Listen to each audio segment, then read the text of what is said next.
السلام علیکم پیارے دوستو، تو آج میں ایک بار پھر سے حاضر ہوئی ہوں ایک اچھی سی سٹوری لے کر۔ ایسی ہی اچھی اچھی کہانیاں سننے کے لیے میرے چینل کو سبسکرائب کر دیں، شیئر کر دیں اور لائک کر دیں۔ تو چلیں جی شروع کرتے ہیں۔ کم ظرف افسر۔ جن دنوں میری عمر 8 برس تھی، ہمارے گھر ایک لڑکا آیا۔ یہ ماجھے کریم کا بیٹا غفور تھا۔ ماجی کی آٹے پیسنے کی چکی تھی۔ لڑکے کو اس نے مار پیٹ کر گھر سے نکال دیا تھا کیونکہ وہ اسکول جاتا تھا، باپ کے ساتھ چکی پر نہیں بیٹھتا تھا۔ ابا کا تبادلہ گاؤں سے شہر کے اسکول میں ہوا تو ہم شہر آ گئے۔ والد صاحب نے غفور کو اپنے پاس رکھ لیا اور ماجی کو سمجھایا کہ تمہارا لڑکا اگر پڑھنا چاہتا ہے تو پڑھنے دو، زبردستی چکی پر مت بٹھاؤ۔ یہ پڑھ لکھ جائے گا تو اس کی زندگی بن جائے گی۔ ماجا ابا کا لحاظ کرتا تھا، خاموش ہو گیا اور غفور ہمارے گھر رہنے لگا۔ اب وہ روز اسکول جاتا اور دوپہر کے بعد گھریلو کام کاج کرتا۔ وہ ذہین تھا۔ والد صاحب اس پر توجہ دیتے اور اپنے بچوں جیسا برتاؤ کرتے، تاہم ایک نوکر کی طرح وہ ہمارے سب کام کرتا۔ ہم پکارتے وہ حکم بجا لاتا۔ شاید اسی وجہ سے لاشعوری طور پر وہ احساس کمتری میں مبتلا ہوتا گیا۔ وہ میری ماں کو اماں جان اور والد کو ابا جی کہہ کر بلاتا۔ میرے ماں باپ بھی اسے بیٹا بیٹا کہتے نہ تھکتے، لیکن جب کوئی کام ہوتا وہ مجھے یا میرے بھائی کو آواز دینے کی بجائے غفور کو ہی پکارتے۔ اس امتیاز نے ہم بہن بھائیوں کو نکما اور کامچور بنا دیا اور ہم غفور کو اپنا ملازم سمجھنے لگے۔ وہ صورت شکل رنگ کا سانولا اور نقوش بدھے، لیکن جسم گٹھا ہوا اور قد چھوٹا تھا۔ یوں کہنا چاہیے ظاہریت متناسب نہیں تھی۔ وہ مجھے اچھا نہیں لگتا تھا کیونکہ وہ مجھے بڑا سازشی اور چلاک سا لگتا۔ اکثر اپنی چالاکی سے ہم بہن بھائی کو آپس میں لڑوا کر خود نیک اور اچھا بن جاتا اور ہماری پٹائی ہو جاتی۔ ہمارے والدین اس کی چالاکیوں کو نہ سمجھ پاتے، مگر میں سمجھ جاتی تھی۔ دل ہی دل میں غصہ کرتی، لیکن اس کا کچھ نہ بگاڑ سکتی تھی کہ وہ اپنی تیزی اور پھرتی کے باعث والدہ کو پسند تھا۔ وہ ان کے بہت سے کام کر دیتا، جس وجہ سے اماں اس کے رہنے سے آرام محسوس کرتی تھی۔ یہ چھوٹے چھوٹے کام جو ہم بہن بھائی کرنے سے کتراتے، مثلاً ماں کپڑے دھوتی تو وہ پانی کی بالٹیاں بھر بھر کر لاتا، کپڑے کھنگال کر الگنی پر ڈالتا، جب کپڑے سوکھ جاتے تو رسی سے اتار کر تہہ کر کے الماریوں میں رکھتا۔ وہ یہ سارے کام بڑی توجہ اور دلچسپی سے کرتا، تبھی اماں کو بڑا سکون ملتا۔ وہ اکثر کہتی، پرائی اولاد ہے لیکن اپنی اولاد سے بڑھ کر سکھ دیتا ہے۔ غرض اماں اور ابا اس سے خوش تھے۔ ہم بھی چپ تھے کہ کام تو ہمارے بھی نپٹا دیتا تھا، لیکن ایک بات مجھے بری لگتی کہ وہ ہر وقت اپنے باپ کو برا بھلا کہتا رہتا تھا۔ جب اسے پڑھانے بیٹھتے، غفور کے لبوں پر یہی الفاظ ہوتے کہ ماسٹر صاحب، اگر آپ مجھے اپنے پاس نہ رکھتے تو آج میں گاؤں میں مٹی اور گوبر ڈھو رہا ہوتا یا چکی کا گدھا بن جاتا۔ آپ کی بدولت علم کی دولت نصیب ہوئی ہے۔ ایک میرا باپ ہے جس نے مزدور بنانے کی خاطر مجھے گھر سے نکال دیا۔ اللہ اسے غارت کرے۔ ابا اس کو سمجھاتے کہ اپنے باپ کو برا نہ کہو، لیکن یہی ایک بات وہ نہ سمجھتا تھا۔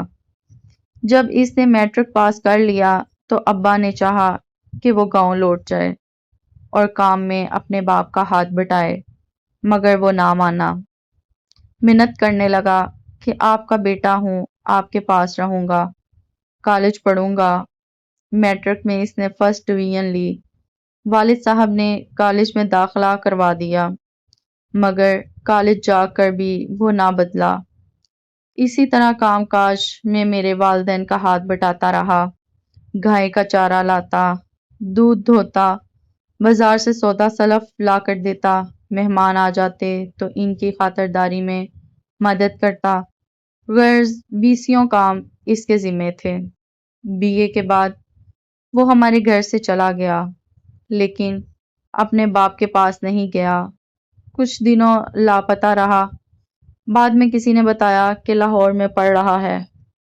مجھے افسوس ہوتا کہ اس کے رہنے سے میرے بھائی کام چور ہو گئے تھے۔ وہ پڑھائی سے بھی جی چرانے لگے، میٹرک بھی نہ کر سکے، جبکہ ہمارے ٹکڑوں پر پلنے والا ایک معمولی لڑکا پولیس میں انسپکٹر ہو گیا۔ تربیت پاس کرنے کے بعد اس نے ہمارے ہی شہر میں ڈیوٹی شروع کر دی۔ کبھی کبھی ہمارے گھر آتا تو میرے والدین خوش ہو کر اس کی خاطرداری کرتے اور میرے بھائی کو اس کی مثال دیا کرتے۔ ایک دن اس نے والد صاحب سے کہا کہ وہ ان کا داماد بن کر ہمیشہ کے لیے اس گھر سے جڑ جانا چاہتا ہے۔ وہ کسی صورت ہم لوگوں سے علیحدہ ہونا نہیں چاہتا۔ اس نے گویا ابو سے میرا رشتہ طلب کیا تھا، جبکہ میری منگنی تو بچپن میں خالہ زاد سے طے تھی، اور ویسے بھی وہ مجھے بالکل بھی پسند نہ تھا۔ ہم بہن بھائی تو ابھی تک اس کو اپنا ملازم ہی تصور کرتے تھے۔ امی نے مجھے افسردہ دیکھا تو صاف انکار کر دیا اور غفور سے کہا، میری بیٹی کی منگنی ہو چکی ہے، تم سے رشتہ داری کا سوال ہی پیدا نہیں ہوتا۔ اس پر وہ منہ لٹکا کر چلا گیا۔ بہت دنوں تک وہ ہمارے گھر نہ آیا۔ ہم یوں ہی سمجھے کہ رشتے سے انکار پر ناراض ہو گیا ہے۔ اس بات کو چند ماہ گزرے تھے کہ ایک روز صبح سویرے کچھ پولیس والے آئے اور والد صاحب کو بلا کر ایسی بات کہی کہ وہ سکتے میں آ گئے۔ گھبرائے ہوئے اندر آئے اور امی کو ایک طرف لے جا کر بولے، پولیس والے کہتے ہیں تمہاری لڑکی کا چال چلن ٹھیک نہیں ہے۔ وہ کسی مشکل سے نجات پانے کے لیے کسی نرس کے پاس گئی تھی، جس نے اس کے بارے میں یہ رپورٹ درج کرائی ہے۔ امی چیخ اٹھیں کہ یہ جھوٹ ہے، سراسر بہتان ہے، ہماری پروین ایسی نہیں ہے۔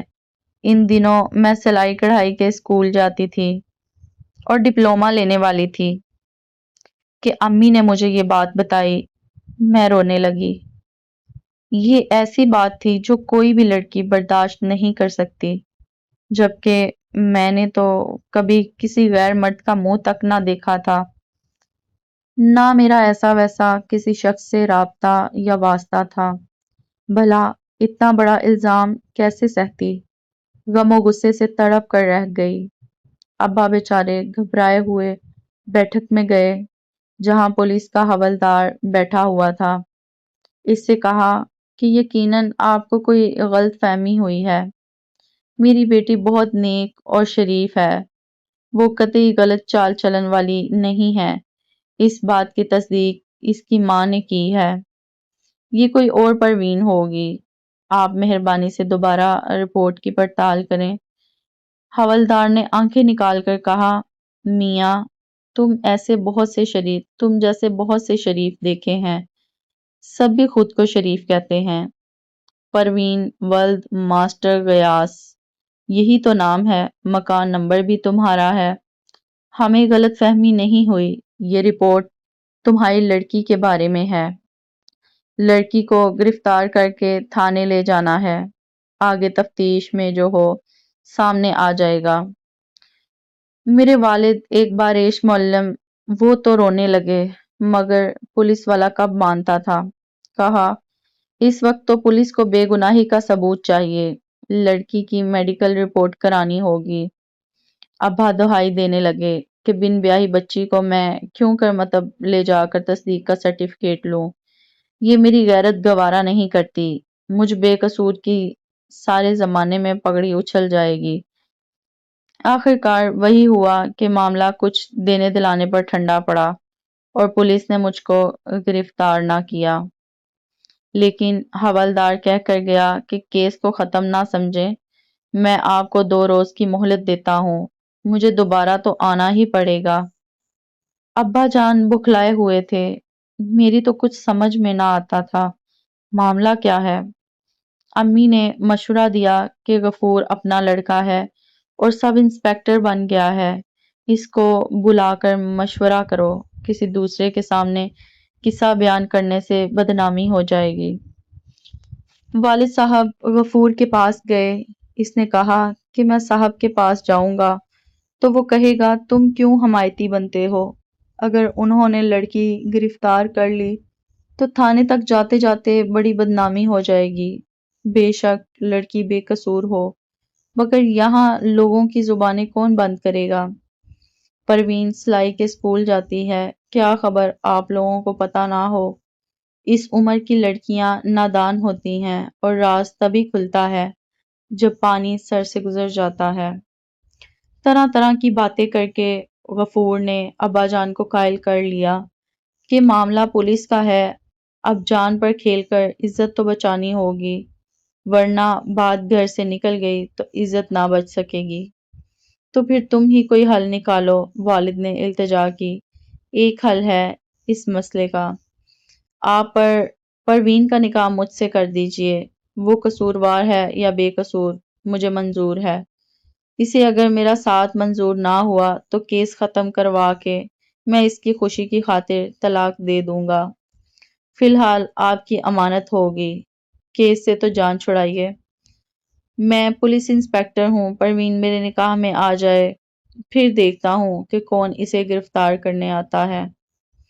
ابا کو غفور پر اعتبار تھا، انہوں نے اس کے کہنے پر عمل کیا اور میرا اس کے ساتھ نکاح کر دیا، مگر شرط یہی رکھی کہ جب تک کیس سے جان نہیں چھوٹتی رخصتی نہ ہوگی، اور کیس ختم ہونے کے بعد بھی پروین رضامند نہ ہوئی تو تم کو طلاق دینی ہوگی، پھر ہم اس کی شادی اس کے منگیتر سے ہی کریں گے۔ غفور نے اقرار کیا۔ ہاں ہاں ماسٹر صاحب، مجھے تو صرف آپ کی عزت بچانی مطلوب ہے۔ ایسا ہی ہوگا، میں ہرگز نکاح کا چرچا نہ کروں گا۔ کیس تو 2-4 دنوں میں ختم ہو گیا، کیونکہ یہ پولیس والا حوالدار غفور کا دوست تھا اور اس کی ملی بھگت سے محض ڈرانے آیا تھا تاکہ والد میرا نکاح غفور سے کر دیں۔ یوں غفور نے اپنا مقصد حاصل کر لیا۔ نکاح کے بعد وہ کھلے بندوں ہمارے گھر آنے جانے لگا، مجھ سے مخاطب ہوتا، کھانے پکواتا اور حکم چلانے کی کوشش کرتا۔ ادھر جب میرے منگیتر کو علم ہوا تو انہوں نے منگنی توڑ دی۔ بالآخر ایک دن غفور مجھے بیاہ کر اپنے ساتھ لے جانے میں کامیاب ہو گیا۔ شادی کے بعد وہ ٹھیک رہتا تو شاید مجھے اس قدر پچھتاوا نہ ہوتا، لیکن ایسا نہ ہوا۔ شادی کے بعد اس نے نہایت گھٹیا پن کا ثبوت دیا، والدین کو مجھ سے ملنے سے روک دیا۔ ابا جان نے اسے سمجھانا چاہا تو انہیں جھوٹے کیسوں میں ملوث کر دیا۔ جب میں نے احتجاج کرنا چاہا تو مجھے مارتا۔ میرے ذہن نے اسے شوہر قبول ہی نہ کیا اور اس نے مجھ پر حاکمیت شروع کر دی۔ ایک دن مجھے دروازے کے ساتھ باندھ کر چلا گیا کہ تمام دن ایسے کھڑی رہو گی تو دماغ خود ہی ٹھکانے آ جائے گا۔ میں رو رو کر پاگل ہوئی جاتی تھی، گھر کو باہر سے تالا ڈال کر چلا جاتا۔ اولاد ہو گئی، وہ پھر بھی نہ بدلا۔